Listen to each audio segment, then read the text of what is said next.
प्राचीन समय में विद्यार्थी गुरुकुल में रहकर ही पढ़ा करते थे। बच्चे को शिक्षा ग्रहण करने के लिए गुरुकुल में भेजा जाता था।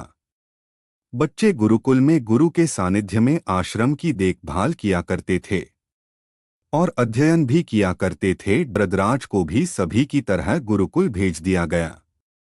वहां आश्रम में अपने साथियों के साथ घुलने मिलने लगा, लेकिन वह पढ़ने में बहुत ही कमजोर था।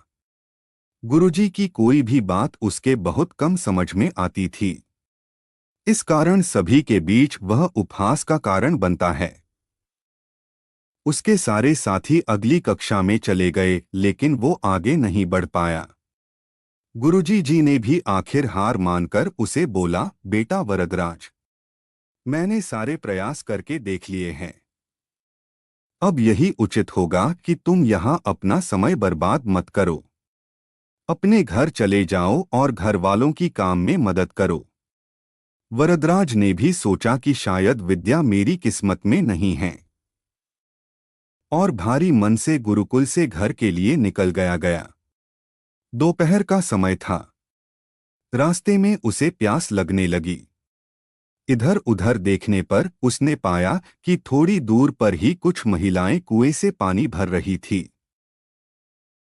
वह कुएं के पास गया। वहां पत्थरों पर रस्सी के आने जाने से निशान बने हुए थे। तो उसने महिलाओं से पूछा, यह निशान आपने कैसे बनाए? तो एक महिला ने जवाब दिया, बेटे यह निशान हमने नहीं बनाए। यह तो पानी खींचते समय इस कोमल रस्सी के बार बार आने जाने से ठोस पत्थर पर भी ऐसे निशान बन गए हैं। वरदराज सोच में पड़ गया।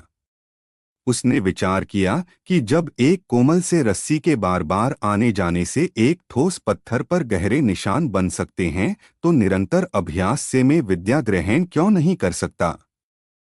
वरदराज ढेर सारे उत्साह के साथ वापस गुरुकुल आया और अथक कड़ी मेहनत की। गुरुजी ने भी खुश होकर भरपूर सहयोग किया।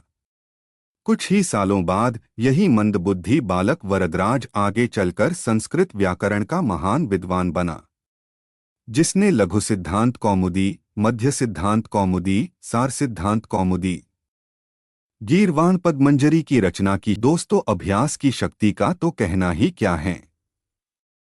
यह आपके हर सपने को पूरा करेगी। अभ्यास बहुत जरूरी है, चाहे वो खेल में हो या पढ़ाई में या किसी और चीज में। बिना अभ्यास के आप सफल नहीं हो सकते हो।